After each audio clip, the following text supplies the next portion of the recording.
Mesdames et messieurs, bonjour. Je suis honoré et heureux de vous présenter le journal hebdomadaire de Beffroi Vision, dont voici le sommaire. Nous commencerons par la fête de Sainte-Barbe, auprès des pompiers du Cateau. Les commerçants du Cateau Expansion vous présenteront l'opération de Noël. Madame Claire nous parlera du concours de conception de figurines par les petits cathésiens de 5 à 12 ans. Les écoles de musique et de dessin, ainsi que la médiathèque, unissent leurs talents pour organiser un spectacle en musique et en dessin. La rencontre mensuelle de la médiathèque avait 7 fois les bougies comme sujet.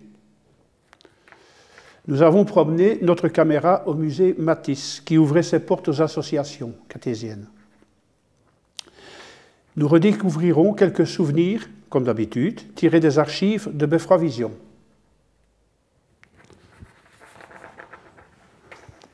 Notre équipe s'est rendue au centre de secours des pompiers du Cateau, où se déroulait la cérémonie de la Sainte-Barbe. Pour le lieutenant Ledieu, chef du centre, c'était la dernière cérémonie de Sainte-Barbe au Cateau, avant de rejoindre le centre de Caudry. Monsieur Joseph Modarelli, premier adjoint, lui a remis la médaille de bronze de la ville du Cateau pour ses 7 ans de bons et loyaux services au Cateau. Attention pour le dépôt de gerbe. Dépôt de gerbe.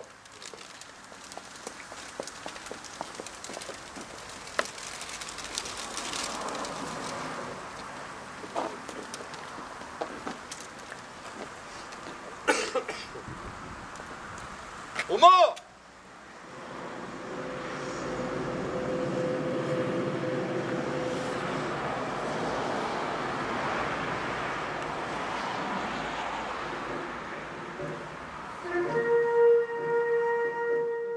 Alors ce soir c'est un événement que nous appelons la Sainte-Barbe.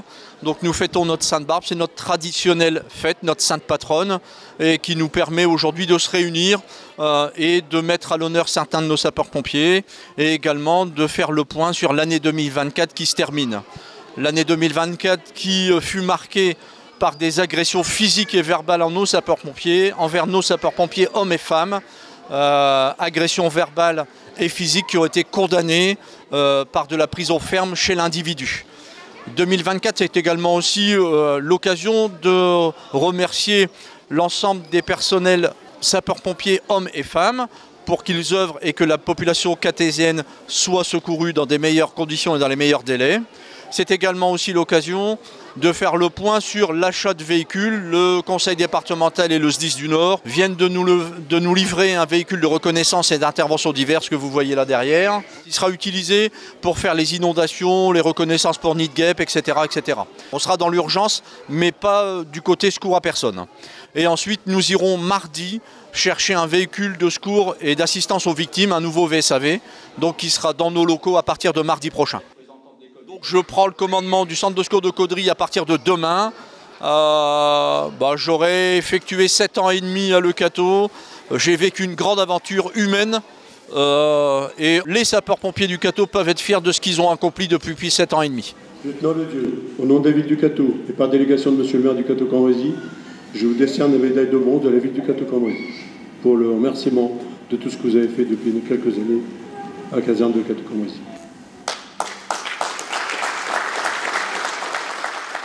Un moment symbolique en fait pour l'ensemble des sapeurs-pompiers, qu'ils soient volontaires et professionnels pour le centre d'incendie et de secours du Cateau. Ce qu'on peut dire de bien, c'est qu'ils ont un nombre d'interventions qui est en hausse, donc toujours secours à la population et assistance à la population, bien entendu. Ce qui est également très intéressant, c'est qu'aujourd'hui, nous avons pu remettre à nos cadets du collège Jean Rostand leurs équipements tant attendus, puisqu'on a attendu près d'1 an pour les avoir. Donc aujourd'hui, c'est une satisfaction également.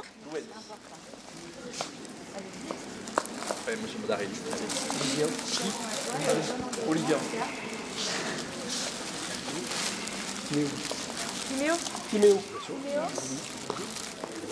Et puis ensuite, pour le lot de satisfaction, dire aussi que le centre d'incendie et de secours se voit doté d'un nouveau véhicule.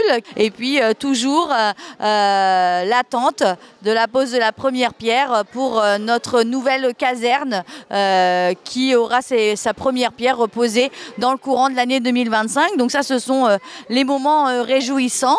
Après, des moments qui sont un petit peu moins faciles. Nos sapeurs-pompiers ont été victimes il y a quelques semaines de violences verbales et physiques. Ça, ce n'est pas tolérable. Je l'ai redit parce que c'est important. Ils sont là pour maintenir un service public de qualité sur l'ensemble d'un territoire pour tous les citoyens. Et c'est ce qu'ils font avec cœur et avec beaucoup d'intelligence. Et on ne peut cautionner qu'ils soient en tout cas embêtés, injuriés ou même agressés lors de leurs interventions.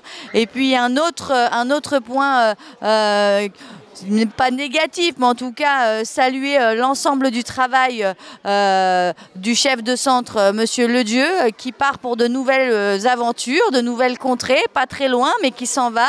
Et donc une année aussi 2025 qui sera sous le feu de l'action avec un nouveau chef de centre. Et puis, comme je vous disais, la pose de la première pierre de la nouvelle caserne. Donc des nouveautés, toujours de l'évolution. Ce que j'ai pu dire, c'est qu'il ne faut jamais regarder en arrière, il faut toujours aller de l'avant et toujours faire de son mieux dans le dialogue, dans la concertation et puis avec un esprit d'équipe inaltéré et tout cela au service de la population de notre territoire. Voilà, donc la Sainte-Barbe pour tous les sapeurs-pompiers ce soir. Donc nous venons de remettre, comme vient de le dire Sylvie, les uniformes aux jeunes qui feront l'avenir de ce centre de secours. Également le départ du commandant du centre qui va vers d'autres cieux et je pense que effectivement il y a un moment d'émotion parce que le fait de perdre le leader de l'équipe marque toujours un temps. Mais voilà, il va vers d'autres cieux et je pense que c'est pour le bien de tous, le sien en particulier. Donc nous avons voulu au nom de tout ce qu'il a fait pour la ville du Cateau, lui remettre la médaille de la ville ce soir et puis le remercier pour tout ce qu'il a fait pour les citoyens du Cateau et des environs. L'implication qu'ils ont tous parce que le lieutenant Ledieu entraîne derrière lui toute une équipe, toute une équipe de gens qui font le maximum pour que les citoyens du Cateau soient en sécurité par tous les temps. Le matin comme le soir, la nuit, le jour. Donc voilà, c'est simplement un remerciement qui est tout à fait justifié par rapport à l'engagement qu'ils ont, au détriment parfois de leur vie familiale, parce que les bénévoles, les volontaires, ce sont des gens qui sont là en plus de leur vie professionnelle. Donc il faut le souligner également, parce que pas de gens le savent.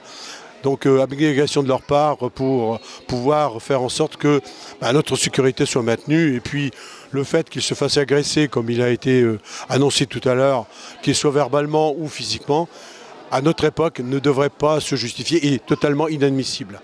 Donc je pense que nos grands dirigeants devraient prendre conscience que chaque citoyen a besoin d'être protégé, mais que les gens qui protègent les citoyens doivent être également protégés. Donc j'espère que notre message va passer et faire en sorte que les sapeurs-pompiers puissent, travailler dans les meilleures conditions possibles et non subir les violences comme ils le font. Voilà, bonne fête de Sainte-Barbe à tous les pompiers volontaires et professionnels de France. D'une façon mieux, même si vous n'êtes pas très loin, et j'espère qu'on vous reverra quelques temps, d'ici quelques temps.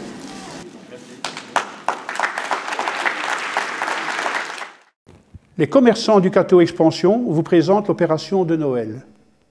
Au micro de Bruno. Chers amis de Beffrovision, nous sommes réunis en présence de nombreux commerçants et aujourd'hui c'est le lancement d'une grande opération, Monsieur le Président. Oui, bonjour à tous. Donc aujourd'hui c'est le début de l'opération de Noël, l'opération commerciale, et 40 commerçants et adhérents du Cateau Expansion sont présents. Alors est-ce que tu pourrais nous expliquer un petit peu en quoi va consister cette opération? Donc plus de 10 000 € de cadeaux et de bons d'achat seront à gagner et à dépenser chez les commerçants participant à l'opération commerciale. En fait, il y aura des petits tickets à remplir lorsque vous allez rentrer chez les commerçants participant à l'opération commerciale, et il y aura un tirage au sort à la fin du mois. Donc les tickets seront à remplir entre le 1er décembre et le 25 décembre. Les urnes seront visibles chez les 40 ou même 45 participants dans cette opération. Le tirage au sort, ça sera fin décembre, avec une remise des lots et des bons le 17 janvier au théâtre. Oui, on est très fiers d'avoir pu mettre en œuvre un projet qui me tenait à cœur, qui était d'élaborer un support de communication qui soit commun au maximum de commerces du Cateau. C'est venu simplement du constat qu'aujourd'hui, nous, petits commerçants, avons beaucoup plus de difficultés à communiquer auprès de nos clients que la grande surface dont on voit les prospectus facilement dans nos boîtes aux lettres. Donc l'objectif pour minimiser les coûts, c'était de rassembler un maximum de personnes qui avaient envie de participer à ce projet de communication. Et donc on est fiers pour la première année d'avoir un catalogue de 24 pages dont 18 commerçants ont participé à l'élaboration.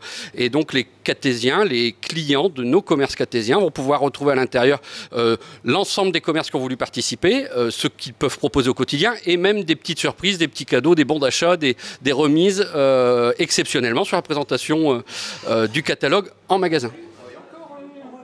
L'an dernier, on était 36 participants et cette année, on passe à 40. C'est bien. Avec des nouveaux commerçants. Bon.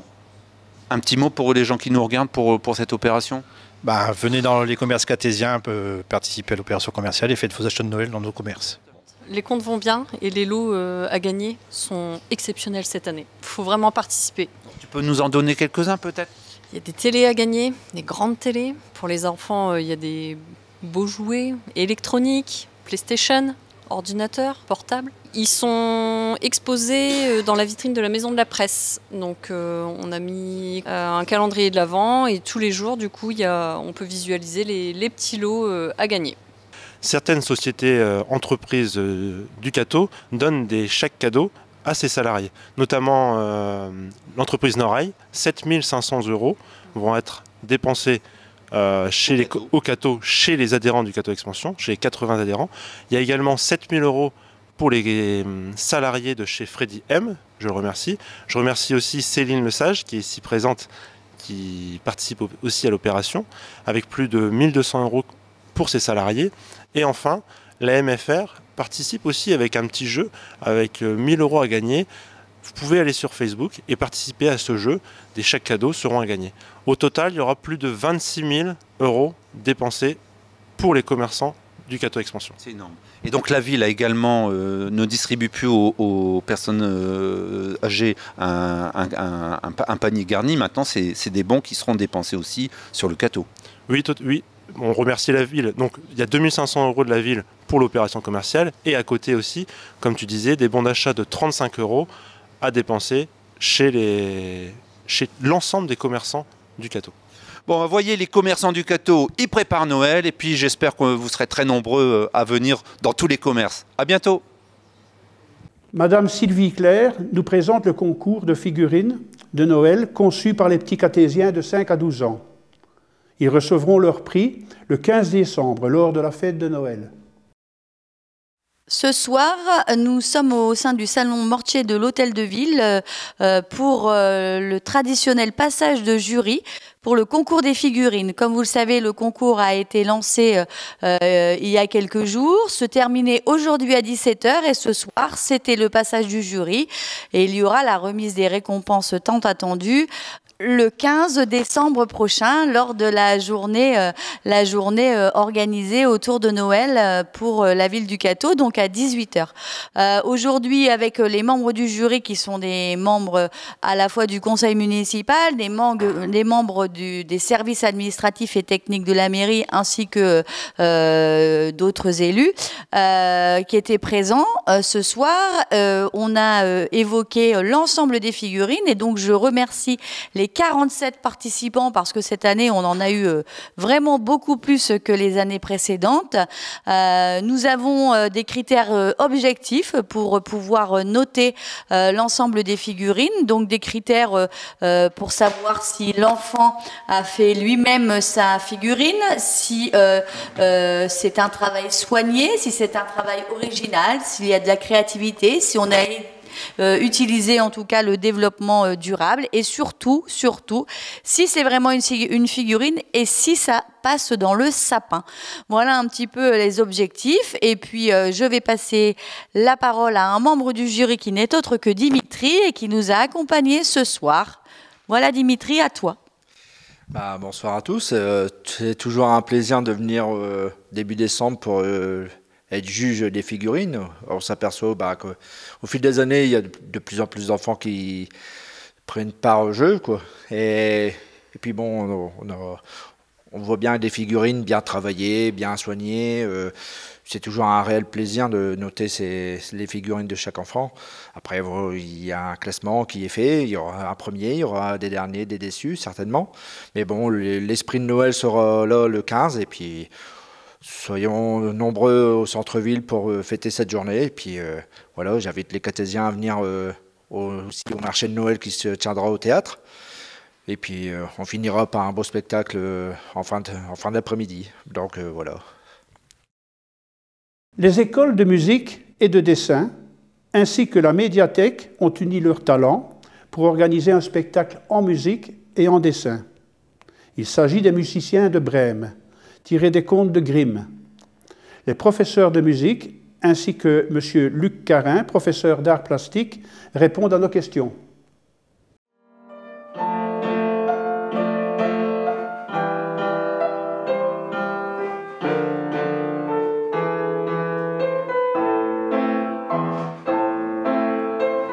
Bonjour à toutes et à tous. Nous sommes à l'Espace des Arts, donc l'école de musique, l'école d'art plastique.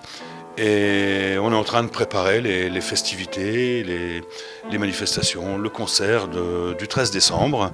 Voilà, donc concert du 13 décembre, les musiciens de Brême. Comme les années précédentes, un spectacle qui va réunir et l'école d'art plastique, l'école de dessin qui va s'occuper des affiches, des décors et de la projection, des travaux des élèves, et l'école de musique qui va assurer la partie musicale, et notre directrice de médiathèque, Stéphanie Richer, qui s'occupera de raconter l'histoire des musiciens de Brême. Voilà, je ne vous en dis pas plus, c'est une surprise, et puis comme ça vous encouragera à venir nous écouter.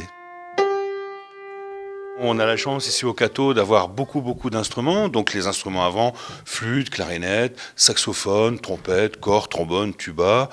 On a aussi une classe de guitare, on a une classe d'orgue, on a une classe de piano, et voilà, et on a énormément de choses. Depuis quelque temps ici, dans notre espace des arts, on a aussi la chorale et l'harmonie qui sont venus s'installer, donc qui peuvent bénéficier des locaux spacieux, des locaux agréables, du matériel.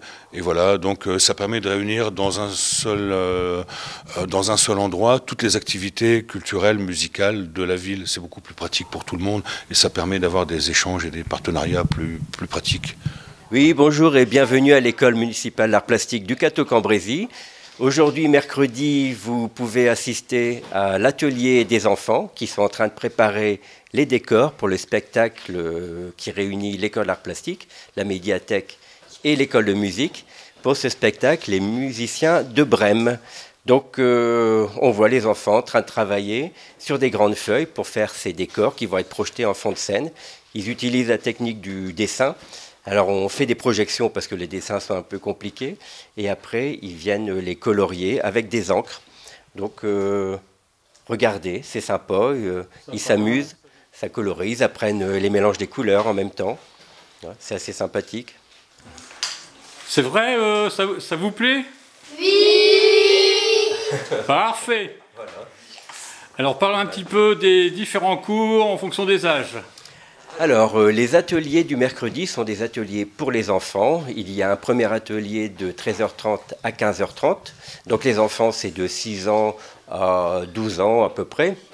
S'il y a des ados qui viennent, ils pourront aller, ils seront plus autonomes dans la salle qui est à côté. Et il y a un deuxième groupe donc de 16h à 18h.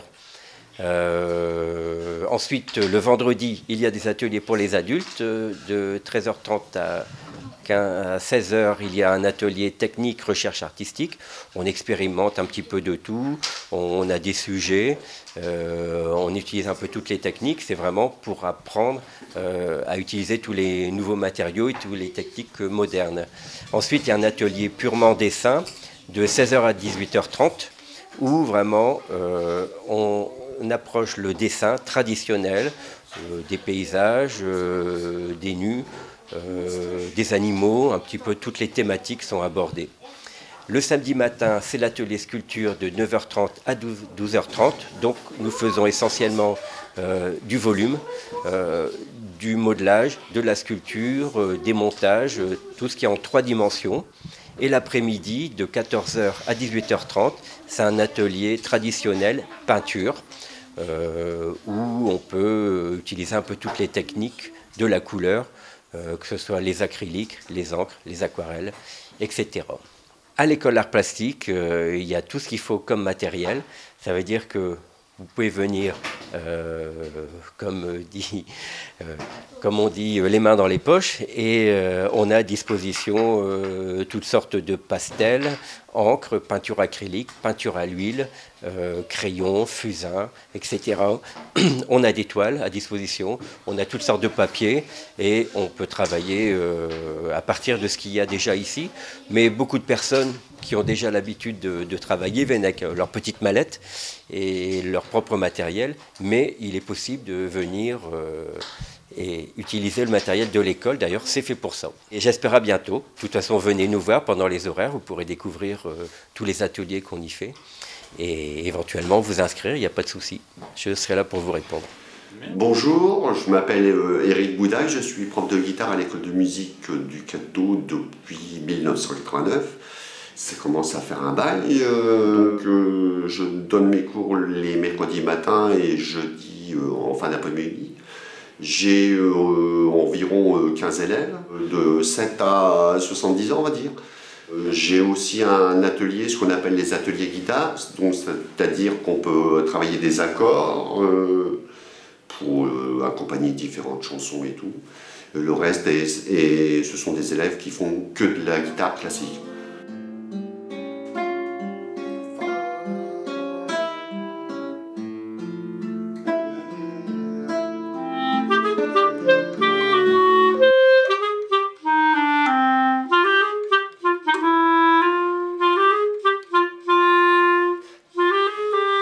Je suis la professeure de clarinette depuis l'année dernière au sein de l'école de musique de Le Cateau. Si vous désirez apprendre, pratiquer ou bien vous améliorer à la pratique de l'instrument, venez nous rejoindre. Je serai ravie de vous accueillir dans ma classe. Et surtout, n'hésitez pas à venir nous voir au théâtre le vendredi 13 décembre. Nous interpréterons les musiciens de Brême avec l'équipe de toute l'école de musique. Voilà, merci, au plaisir.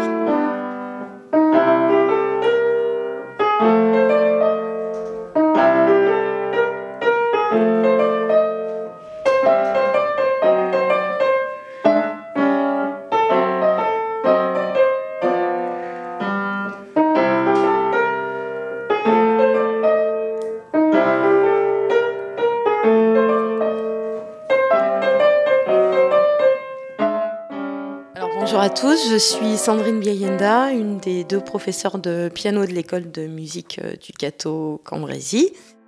On est une école où en fait l'esprit de famille est présent.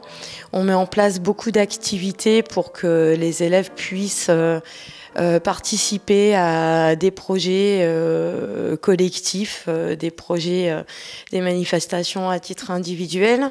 Ce dimanche, mes élèves vont pouvoir participer au marché de Noël et jouer les morceaux qu'ils ont préparés. Tout au long de l'année, on met en place voilà, donc, des projets tels que les portes ouvertes ou des auditions d'instruments. Mais on veille à ce que nos élèves se sentent bien et progressent sur leur instrument d'une façon la plus agréable possible. Voilà.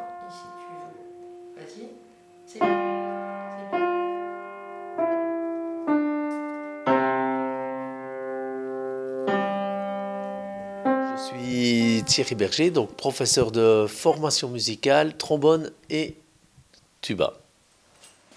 Et donc aujourd'hui, c'était le solfège, c'est ça, formation musicale, comment on appelle ça? Voilà, formation musicale, donc il y avait des premières années et des deuxièmes années. Un peu tout se passe bien, alors pendant les cours, est-ce que c'est bien d'enseigner ici à l'école de musique? Oui, oui, oui, et ce qui est très bien, c'est que, peut-être vous l'avez remarqué, il y a plus en plus de petits qui commencent la musique, donc c'est vraiment chouette et ils sont alertes quand même. Ils ont envie d'apprendre. Parce que le solfège, c'est pas forcément facile à la base. Non, mais ça fait peut-être peur, mais si on part de choses qu'ils connaissent et qu'on aborde la musique par rapport à des choses qu'ils connaissent, on avance beaucoup plus vite. Donc il faut venir à l'école de musique pour bien apprendre. Oui, ça aide beaucoup d'apprendre d'un contexte convivial. Et si vous remarquez, ça change un petit peu d'il y a peut-être 30 ans, 40 ans. C'est nettement plus convivial et ils peuvent commencer un instrument aussi directement. Ça, c'est un plus.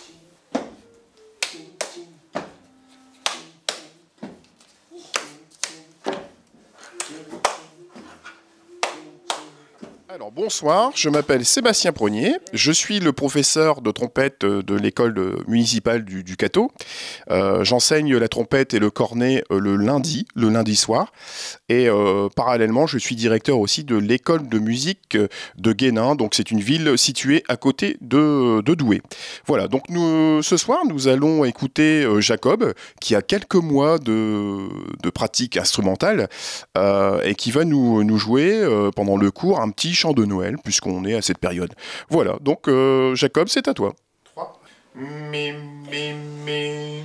Do.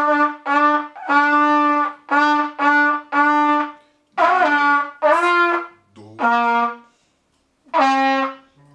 et 4, respire par la bouche. Fa, fa, fa. Fa, encore un fa. Mi, mi. Sol. Sol, détache avec la langue. Sol, sol. Ré. Ré. Do, do, 2, 3. Bravo Jacob. T'as eu peur? Rendons-nous au musée Matisse qui a ouvert ses portes aux associations cartésiennes. Bonjour à toutes et à tous. Alors aujourd'hui, nous sommes au sein du musée Henri Matisse et nous avons pris l'initiative d'inviter l'ensemble des présidents ou membres du bureau des associations cartésiennes à venir à la rencontre de ce musée rénové pour une visite tout à fait guidée pour qu'ils soient des parfaits ambassadeurs de ce nouveau musée auprès de leurs adhérents et auprès du plus grand nombre de la ville du Cateau et d'ailleurs. Alors, j'aimerais recueillir votre avis sur ce nouveau musée. Impressionnant, franchement très très impressionnant, de l'espace. Enfin, je comprends un peu l'avis d'Henri Matisse et sa conception de l'art, hein, un petit peu, puisque en découvrant un petit peu son œuvre, on a vu qu'il a épuré au maximum à chaque fois dès qu'il pouvait, que ce soit en forme ou en couleur. Donc c'est une approche que je ne connaissais pas et sincèrement, c'est très enrichissant. Mon mari a dit l'essentiel. Je dirais déjà par rapport au bâtiment, donc tout ce qui a été refait au niveau de l'architecte, c'est très bien conçu. Effectivement, les volumes, les déplacements en longueur, en largeur, très intéressant pour découvrir une œuvre chronologique. Je pense que le musée a insisté pour voir dans l'intégralité de son œuvre, donc du début de sa vie jusqu'à la fin. Et là, toutes les pièces sont mises d'une façon chronologique et les dispositions des tableaux aussi. Donc la conception est très, très bien. Après, j'avoue, ce n'est pas mes artistes préférés, je préfère les impressionnistes, mais justement, on a eu la chance d'avoir des explications sur la vie de l'artiste et aussi sur son exigence. Et puis, à chaque fois, il avait toujours ce sentiment d'insatisfaction, donc de refaire, de recommencer, de rechercher dans les volumes, dans la simplification. Donc, il cherchait la perfection. Donc, non, un très, très, très beau musée. Et en plus, c'est gratuit pour tous les Catésiens. Donc, n'hésitez pas à venir et à découvrir ce grand artiste. Voilà. Alors, est-ce que cette visite va être inspirante pour un prochain cours de gym? Peut-être dans certaines positions. On a vu tout à l'heure une statue, alors en tenant ses abdos et en croisant les jambes. Oui, pourquoi pas, on peut essayer. Voilà, j'irai vérifier. Merci à tous les deux. Merci à toi. J'espère en tout cas qu'ils vont prendre la mesure de ce changement d'équipement, de cet agrandissement, qu'ils vont avoir la même émotion que celle qu'on a pu en tout cas partager tout au long de ce parcours. Je pense également que remettre le curseur d'ambassadeur tel qu'on a pu l'évoquer et tel qu'était en tout cas la démarche qui était la mienne avec les professionnels du musée, Sophie Le Flamand et Stéphanie Durieux, je pense que c'était également à la fois pour leur faire voir qu'ils étaient partie intégrante de la ville et du territoire du Cambrésis, et puis faire voir que, en tout cas, on pensait à eux, on savait leur force de frappe en tout cas, et on voulait vraiment que cet équipement du territoire soit reconnu et qu'il puisse s'identifier à celui-ci dans les actions culturelles, sportives, artistiques, patriotiques. Vraiment, on a besoin de tout le monde et c'est comme ça qu'on peut faire rayonner la ville du Cateau, le canton du Cateau-Cambrésis et le Nord tout entier. La rencontre mensuelle de la médiathèque avait cette fois les bougies comme sujet. Madame Hélène Alain, professeure de physique désormais à la retraite, nous explique sa démarche. Et Aurélien nous présente sa sélection de livres sur les bougies. Est-ce le fait que d'une bougie à une autre, les flammes soient quasiment identiques et qu'alors chacune d'entre elles en rappelle d'autres et nous renvoie à d'autres moments de notre vie, suscitant en nous une certaine nostalgie? Pourquoi avoir parlé de la bougie aujourd'hui? Je l'avais déjà fait à d'autres occasions. D'abord, je sais comment fonctionne une bougie parce que j'ai été professeur de physique. Ensuite, j'ai travaillé le symbolisme car j'ai été franc-maçonne et je me suis aperçue que la bougie était un symbole de vie. J'ai voulu communiquer cet aspect de la bougie par une approche historique. Parlez-nous un petit peu de ces sélections sur la table spéciale bougie. Alors, bienvenue, bonjour. Alors, petite sélection qui est quand même fantastique, hein, la bougie, c'est un élément fantastique. Donc, je vais commencer par un documentaire qui n'est pas fantastique, Fabriquer ses bougies. Hein. Donc, nous avons 2-3 livres dans notre fond pour les livres de fabrication, ce qu'on appelle aujourd'hui le do-it-yourself. Donc, celui-là, il est franchement pas mal. Donc là, ici, vous avez, pour une fabrication des socles à bougie, hein. Et je vous passe les détails. Mais excellente collection et très bien illustrée. Alors ça date un petit peu, ça sent les années 90-2000. Mais quand c'est bon, ça traverse le temps. Hein. Donc premier livre. Ensuite les bougies, donc la période des fêtes de Noël. Donc là nous avons ce magnifique livre, La mystérieuse nuit de Noël. Alors qui a la particularité d'être un livre découpé. Alors je ne sais pas si à la caméra on va bien le voir. Alors, attendez, je vais essayer de tourner la page. Donc là vous avez par exemple ici le monsieur qui tient une bougie, qui va voir ce qui se passe parce qu'il y a du bruit autour du sapin. Et à la page suivante, voilà, on a ce genre de vous voyez, les pages sont sont découpées. Merci Claude. Et à la fin, vous avez cette magnifique. Donc ça fait partie des beaux livres de Noël. On en a quelques-uns qui sont assez précieux et qui le public en fait respecte. Hein, il y en a quelques-uns qui traversent les années Et voilà, c'est le genre de petits livres pour les enfants, les livres pop-up. Donc là, il y a du découpage et du pop-up. Donc la bougie, comme je disais dans le fantastique, bon bah Perrault, les contes. Donc là ici c'est Cendrillon. Donc Cendrillon qui s'éclaire à la bougie, qui est aussi un symbole de pauvreté accessoirement. Et c'est l'un des intérêts de ce livre-là, hein, ces illustrations. Donc je vais tourner la page pour vous en montrer une autre. Hop là, voilà, donc style gravure à l'ancienne. Voilà. Cendrillon, Charles Perrault. Voilà. Ensuite, donc toujours dans le fantastique, là nous avons les mystères d'Harris Burdick. Donc là c'est un américain, Chris Van Allsburg. Donc en fait c'est une invitation au voyage à l'écriture. Donc vous avez pour chaque page, enfin c'est des doubles pages en vérité, vous avez une illustration. Donc là à droite, hein, et un commentaire. Donc je vous le lis, Capitaine Tory. Il balança sa lanterne 3 fois et la goélette apparut lentement. Et en fait, le principe de ces albums, de ces pages-là, ça peut servir comme atelier d'écriture pour les scolaires. C'est d'inventer l'histoire qui tourne autour de cette image, d'inventer une suite. Et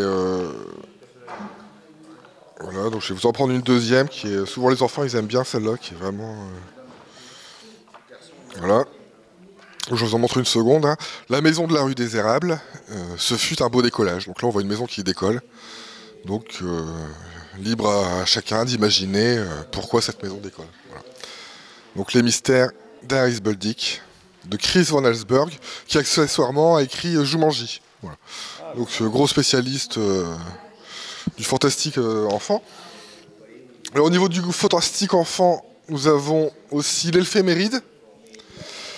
Alors, écrit par Pierre Dubois et illustré par René Haussmann et Xavier Husson. Voilà. Alors là, c'est un de nos précieux. Alors, ce livre-là, en fait, va, comme un éphéméride, passer les mois. Et sur les mois, bah, vous aurez des textes sur les saints, sur les personnages du petit peuple, sur les forêts, les arbres, ce que vous pouvez trouver dans votre jardin. Et en fait, c'est tous les contes et le folklore associé aux saisons comme un éphéméride en fait. Et tout est basé sur du réel. Alors du réel dans le sens où c'est la culture orale. Hein. C'est l'imaginaire, mais vous avez sur toutes sortes de choses. Donc là on a sélectionné La Chandeleur.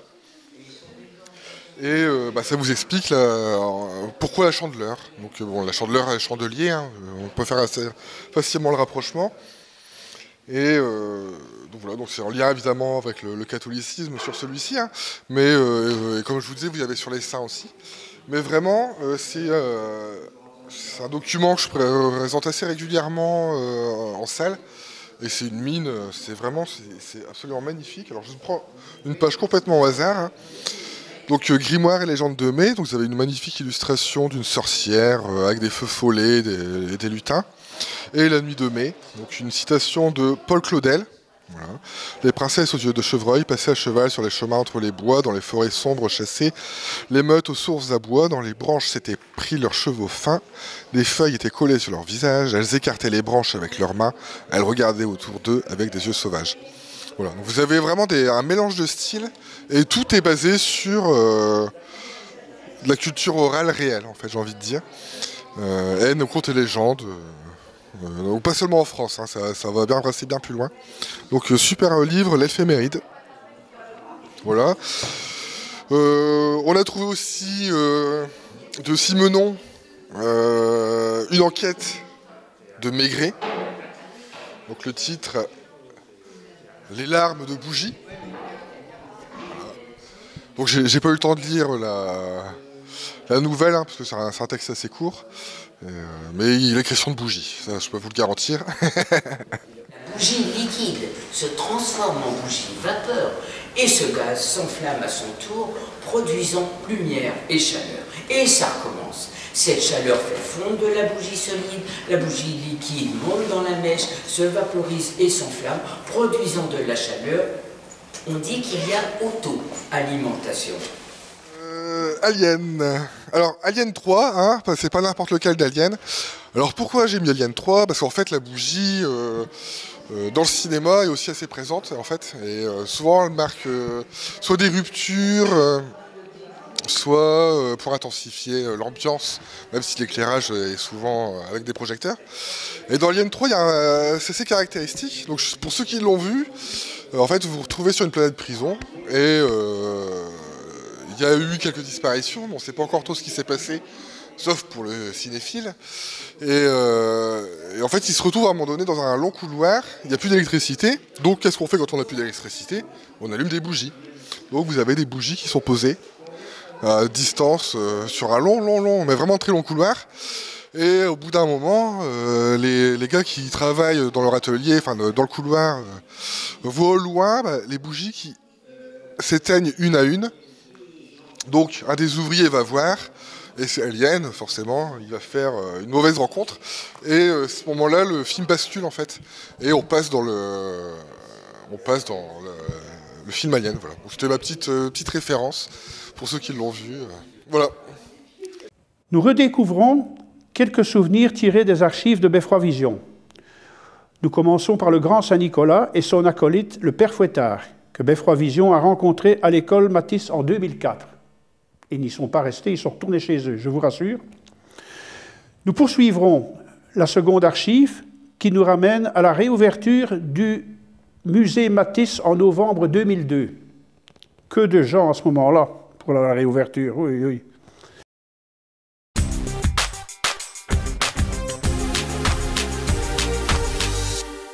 Saint-Nicolas à l'école Matisse.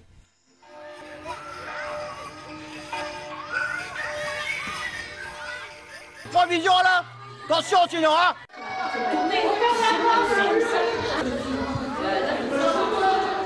Allez, on y va.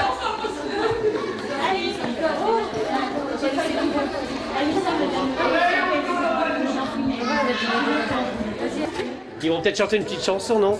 Non? Saint-Nicolas, patron des écoliers, apporte-moi des pommes dans mon petit panier. Je serai toujours sage comme un petit bouton. Je dirai des prières pour avoir des bonbons. Venez, venez, Saint-Nicolas, venez, venez, Saint-Nicolas. Venez, venez, Saint-Nicolas et tralala. Venez, venez, Saint-Nicolas, venez, venez, Saint-Nicolas.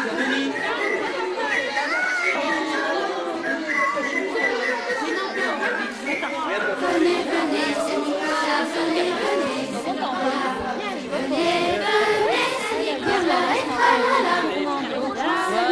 patron des écoliers, apporte-moi des pommes dans mon petit panier.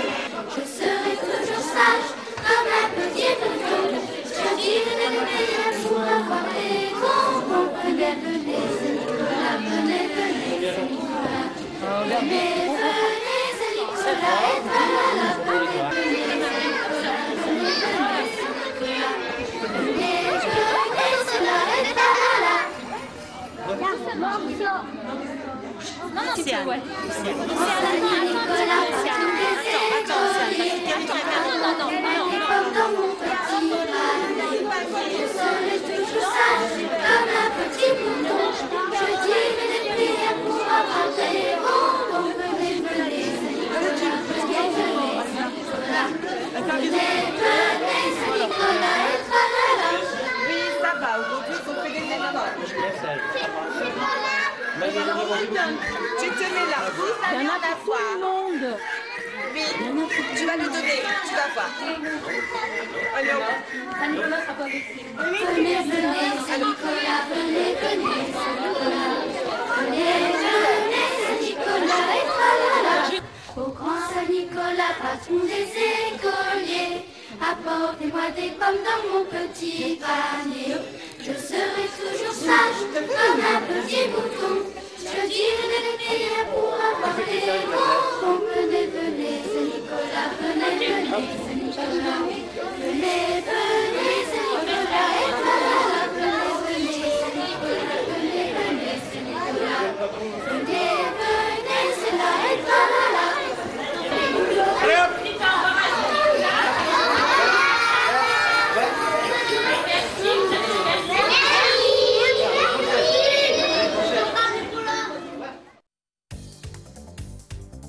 La grande foule au musée. 10 000 visiteurs en 3 jours. Il vous reste encore à peu près, allez, au grand maximum 1h30 avant Henri Matisse. Quel effet ça vous fait? Ça me décourage un peu. Non, vous n'allez tout de même pas partir. Est-ce que vous avez trouvé de la place pour vous garer d'abord? Facilement. Ah bon. Donc ça c'est déjà une bonne nouvelle. Alors pourquoi se décourager? Qu'est-ce que vous attendez en fait de la visite de ce musée? Non, je viens voir parce que j'aime bien Matisse, j'aime bien ce qu'il fait et tout simplement, j'attends rien. Je viens découvrir les nouveautés de la région. Oui, voilà, on a beaucoup de chance parce qu'on a un temps formidable, on n'a pas de pluie surtout, avec un beau petit rayon de soleil. Et puis alors, quand on pense à ce qu'on va voir à l'intérieur, ça nous réconforte beaucoup et ça nous permet de prendre patience. Voilà, je vous remercie beaucoup. Question traditionnelle, est-ce que vous connaissez l'ancien musée? Pas du tout, non, effectivement, on ne connaît même pas le Cateau, donc on ne connaît pas l'ancien musée non plus, quoi. C'est la première fois qu'on vient au Cateau pour Matisse et c'est vrai que c'est la rénovation du musée qui nous amène ici. Et qu'est-ce que vous attendez en particulier de cette visite? De découvrir l'un des plus grands peintres du XXe siècle, et c'est quand même, je crois, essentiel, surtout qu'il est nordiste, et je crois qu'en plus il est universel, donc faire simplement le déplacement de Dunkerque, finalement, c'est pas si loin que ça, pour découvrir l'un des plus grands peintres du siècle dernier. Qu'est-ce que vous attendez avec la visite de ce musée? Découvrir Matisse, on en a entendu beaucoup parler ces temps-ci. Donc, il y a la célèbre exposition à Paris, puis on a appris qu'il y avait le musée qui ouvrait, donc on vient voir ce que c'est. Et vous connaissiez l'ancien musée? Non.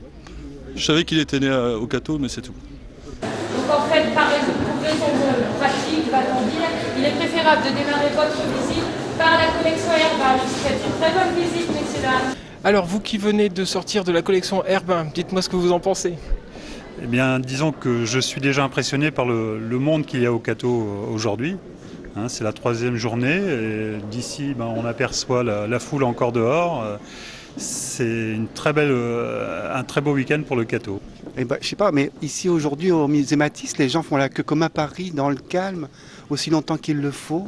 Et en plus, ça le mérite parce que le musée, pour ceux qui l'ont vu, il est magnifique. Enfin, on en a plein les yeux. Il y a les trésors de la collection Thériade, là, il y a les Chagall tout à côté. Enfin, je crois que ce musée, il n'est pas prêt de se désemplir, quoi. Et qui préférez-vous entre Auguste et Henri? Ah alors, Auguste et Henri qui? Alors, Auguste Herbin, bien évidemment, ou Henri Matisse? Ah, moi, c'est Matisse. Moi, j'ai découvert Matisse il y a une 30aine d'années. Et puis, les couleurs de Matisse, les verts de Matisse, les rouges de Matisse. Je suis allé pas longtemps à Paris. On vient et on revient et on retourne devant tout ça. Alors, Herbin, je l'apprécie de plus en plus aussi. Dans le musée ici, je crois qu'il va être encore mieux mis en valeur qu'avant. Et moi, en tout cas, je le redécouvre. Écoutez, on est d'abord très satisfait de venir faire un tour au Cateau, déjà d'une part, et puis profiter de ce magnifique musée pour le redécouvrir, parce qu'en fait, on y venait chaque année, notamment non seulement aux inaugurations, mais à chaque nouvelle exposition. Mais on a du mal à reconnaître ce musée qui est devenu quand même superbe maintenant. Et on est très heureux de le découvrir, de le redécouvrir. Bon, messieurs, dames, on vous retrouve à mi-chemin de la visite du musée. Quelles sont vos impressions? Pour l'instant, on n'a pas encore vu Matisse. Non, parce qu'on finit par là. Donc on a vu les livres illustrés pour l'instant, qui étaient assez intéressants, notamment la partie Chagall qu'on a bien appréciée. Toi, tu veux rajouter quelque chose? Non, moi j'aime bien Fernand Léger aussi. Et donc là, pour l'instant, il y a abstraction géométrique. Après, il y a quoi? Herbin, et puis on finit par Matisse. Voilà. Non, mais c'est intéressant. J'ai fait toutes mes études au Collège du Cateau, donc je me sens très cartésien quand même. Et Matisse, quand j'étais gamin, j'étais un des plus assidus au musée. Quand il a été créé en 52-53, quelque chose comme ça. Et j'étais pratiquement le seul à visiter ce musée. Enfin, tout au moins pour les gens de mon âge. Et donc, vous avez connu les 3 étapes, en fait? Oui, bien sûr. Oui, tout à fait, oui, bien sûr. J'étais à l'époque collégien au Collège du Cateau et le jeudi après-midi, c'était le jeudi, à l'époque c'était pas le mercredi. Et le jeudi après-midi, je demandais une permission pour aller en ville et j'allais très très très souvent au musée du Cateau. Et j'avoue, j'ai toujours aimé Matisse. J'aime beaucoup. J'aime la peinture en général, mais Matisse en particulier.